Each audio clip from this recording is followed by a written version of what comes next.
Variables का मतलब होता है a quantity that is changeable, or we can say a quantity whose value is changeable. That means if consider two boys here, okay, और अगर मैं इन दोनों से कहूँ that give me some pens, if I say give me some pens, then this boy will give me 3, maybe this boy will give me 3 and maybe this boy will give me 5 pens. तो यहाँ मैंने some pens बोला, इस sum का meaning इसके लिए था इसने 3 pens दिया और इसके लिए क्या था इसने 5 pens दिया. तो ये जो sum है इसकी जो वैल्यू है वो वेरिएबल हो गई. क्यों? वो चेंजेबल है, क्योंकि चेंज हुई. इसके केस में 3 है, इसके केस में 5 है. बट इन केस मैंने इन दोनों से कहा होता कि मुझे 6 पेन्स चाहिए, तो ये भी मुझे 6 पेन देता और ये भी मुझे 6 पेन देता. क्यों? क्योंकि इस डिजिट की वैल्यू फिक्स है, इस डिजिट की वैल्यू फिक्स है, लेकिन इस सम की वैल्यू फिक्स नहीं थी, इसीलिए इसने 3 दिए और इसने 5 दिए. ओके, अब ऐसी कौन सी क्वांटिटीज़ है, मतलब हम कैसे एक्सप्रेस करेंगे. हम इस सम को तो यूज़ नहीं करते मैथमेटिक्स में, हम यूज़ करते हैं एक्स को, वाई को, A, B, C, Z, P, Q, R. ज़्यादातर जो स्मॉल अल्फ़ाबेट्स होते हैं ना हम उनका इस्तेमाल करते हैं वेरिएबल शो करने के लिए. ठीक है, तो ये होते हैं हमारे वेरिएबल्स जिनकी वैल्यू चेंजेबल होती है. ओके, अब इनकी वैल्यू चेंजेबल का मीनिंग क्या है, जस्ट सी. हम एक एग्जाम्पल लेके चलते हैं.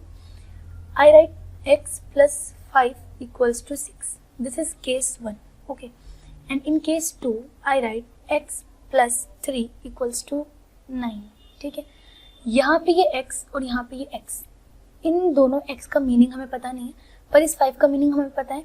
क्यों? क्योंकि इसकी जो वैल्यू है वो ऑलरेडी डिफाइंड है और ये एक कांस्टेंट है. ये क्या है? एक कांस्टेंट. इसकी वैल्यू फिक्स है, चेंज नहीं होगी. If I say 5 then it means only 5.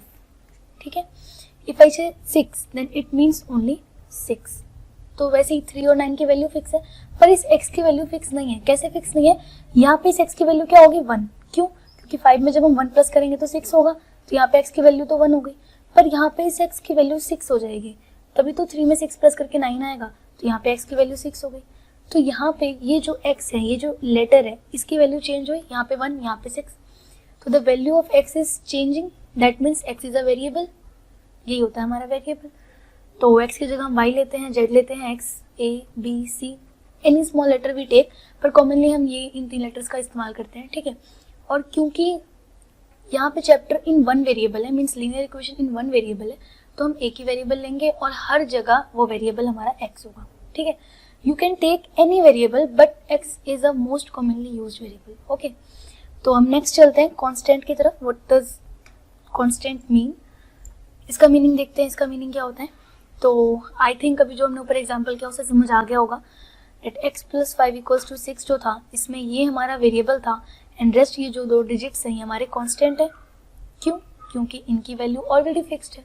If I say 5 apples then it will be only 5 apples. ठीक है, ये 6 नहीं होंगे. इफ आई से x apples, if I say give me x number of apples, x number of apples, then 1 में give me 3, 1 में give me 4, कोई मुझे 6 भी दे सकता है, 7 भी दे सकता है, 1 भी दे सकता है. क्यों? बिकॉज x मीन्स सम, मतलब कोई भी इसकी वैल्यू है, इट्स वेरिएबल, तो कोई भी नंबर ऑफ एप्पल्स मुझे मिलेंगे. But if I say 5 apples तो मुझे 5 एप्पल्स ही मिलेंगे.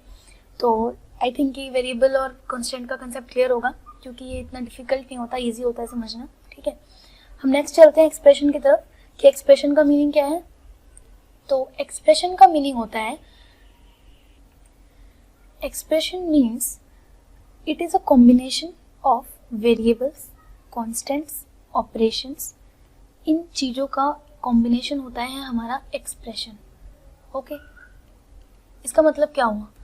x plus 5, x plus 4y plus 6. ये क्या है? इसमें एक वेरिएबल है, कांस्टेंट है, इसमें एक वेरिएबल है, यहाँ एक और वेरिएबल है, यहाँ एक कांस्टेंट है. तो ये सब क्या है? ये हमारा एक्सप्रेशन है. What does this thing mean? This means expression. इसे ही हम एक्सप्रेशन कहते हैं. ठीक है, तो एक दो एक्सप्रेशन लिखते हैं, like 2xy plus 4x plus 7, ये एक्सप्रेशन है. If I right 5x plus 6 plus 3y, like ये भी तो एक्सप्रेशन ही है, इसमें भी वेरिएबल है, कांस्टेंट है और ऑपरेशन. ठीक है, ऑपरेशन का मीनिंग आपको पता होगा, plus minus divide and multiply. In operations को हम एल्जेब्रिक ऑपरेशन भी कहते हैं. ठीक है, तो वैसे एक बात और बताऊं, ये जो अलजेब्रा चैप्टर है ये बहुत इंटरेस्टिंग चैप्टर है और बहुत इंपॉर्टेंट चैप्टर है, इसलिए बहुत शुरू से पढ़ाया जा रहा है आपको, क्योंकि जब आप 9th और 10th में जाएंगे तो वहाँ पे ये चैप्टर, इसके ये जो बेसिक कंसेप्ट हम भी पढ़ रहे हैं ये वहाँ पे पढ़ने को नहीं मिलेंगे, वहाँ पे हमें इनका एप्लीकेशन करना होगा, मीन्स इन्हें अप्लाई करना होगा। तो इसे अभी समझना बहुत इंपॉर्टेंट है। In case you are left with any doubt just let me know, मैं उस डाउट को क्लियर करूँगी, this is my promise, I will make another video. तो बट इस चैप्टर को अच्छे से क्लियर करना, it's your responsibility. Okay okay then now comes the topic term. What does this term mean? जैसे हम टर्म्स भी लिख सकते हैं and it can be said term also. What does a term mean? अभी जो हमने एक ऊपर एक्सप्रेशन लिखा था, let's write it 2x and और आगे पता नहीं क्या था, लेट्स राइट 5 हियर। ओके हम एक काम करते हैं, इस एक्सप्रेशन को हम इक्वेशन में टर्न कर रहे हैं, ये हमारी एक इक्वेशन होगी, ठीक है। इक्वेशन और एक्सप्रेशन में जो डिफरेंस है मैं भी आपको बताती हूँ। फिलहाल ये हमने लिखा। अब इसमें यहाँ पे ये जो 2x है और यहाँ पे ये जो 5 है और यहाँ पे ये जो 6 है, इन्हें अलग अलग नाम भी दे सकते हैं, मीन्स इन्हें हम टर्म कहते हैं। Means what? 2x is a term, 5 is a term, 6 is a term. हमें पता है x वेरिएबल है, 5 कांस्टेंट है, 6 कांस्टेंट है, बट अगर देखा जाए इन अनदर सेंस ये एक टर्म है जिन्हें प्लस साइन ने सेपरेट किया हुआ है। सेपरेट ही तो है, ये 2x और 5 आपस में सेपरेटेड है इस साइन से। तो ये जो प्लस माइनस डिवाइड और मल्टीप्लिकेशन के सिग्नेचर्स होते हैं ये टर्म्स को अलग अलग सेपरेट करते हैं, ठीक है, एंड दिस साइन ऑल्सो, ठीक है। तो ये हो गया हमारा टर्म। तो अगर मैं एक इक्वेशन लिखूँ यहाँ पे 3x plus 6y equals to 8, तो यहाँ पे 3x हमारा टर्म हो गया, 6y हमारा टर्म हो गया एंड 8 हमारा टर्म हो गया, ठीक है। Now comes the topic coefficient. What does coefficient mean? ये बहुत इजी टॉपिक है और बहुत इंटरेस्टिंग टॉपिक भी है, ठीक है। तो कोएफिशिएंट का मीनिंग देखते हैं क्या होता है। कोएफिशिएंट का मीनिंग हुआ, यहाँ पे अगर मैं 3x plus 5y plus 7 equals 8 लिखूँ, तो यहाँ पे ये जो x और y, यहाँ पे हमारे पास दो वेरिएबल दिख रहे हैं। कौन कौन से हैं? x और y, ये दो वेरिएबल्स हैं। इन वेरिएबल्स के साथ जो नंबर अटैच्ड होता है मल्टीप्लिकेशन में, वही होता है हमारा कोएफिशिएंट। तो यहाँ पे x का कोएफिशिएंट है 3, y का कोएफिशिएंट है 5, ठीक है। और जो कोएफिशिएंट होते हैं वो सिर्फ पॉजिटिव नहीं होते। अगर 3x minus 6y plus 7 equals to 8 होता, अगर ये होता तो x का कोएफिशिएंट 3 होता और y का कोएफिशिएंट क्या हो जाएगा? -6, ठीक है। तो जो कोएफिशिएंट्स होते हैं वो इंटीजर्स होते हैं बेसिकली, हम कह सकते हैं। और इंटीजर के साथ साथ रेशनल नंबर भी होते हैं, जो रेशनल नंबर्स हमने पढ़े थे। मीन्स ऐसा भी हो सकता था, ये 6/3 अगर होता तो यहाँ पे y जो है उसका कोएफिशिएंट -6/3 होता, ठीक है। ये होता है हमारा कोएफिशिएंट। तो समझ में आ गया होगा। तो अगर मैं यहाँ पे इक्वेशन लिख रही हूँ 16x plus 7/3y minus 6/4z equals 0, ठीक है। Then the question is what is the coefficient of z? तो z का कोएफिशिएंट होगा -6/4, ये होगा, हमने पढ़ा था।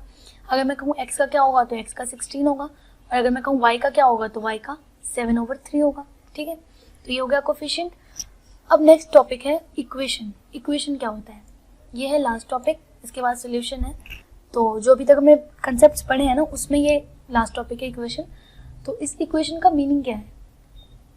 इक्वेशन का मीनिंग होता है जो भी एक्सप्रेशन होते हैं, मीन्स ये एक्सप्रेशन, एक एक्सप्रेशन हुआ, इसके साथ अगर मैं इक्वल्स टू का साइन लगा के कोई वैल्यू लिख दूं, मीन्स ये एक्सप्रेशन कितने के बराबर है, अगर इक्वल टू का साइन यूज हो जाता है तो वो इक्वेशन हो जाता है, ठीक है। तो हम कह सकते हैं कि जो इक्वेशन है वो वेरिएबल, कांस्टेंट और इक्वल टू के साइन से बनी हुई होती है, ठीक है। जरूरी नहीं है बीच में प्लस हो, मल्टीप्लिकेशन हो सकता है, डिवीजन हो सकता है, माइनस भी हो सकता है, कोई भी ऑपरेशन हो सकता है।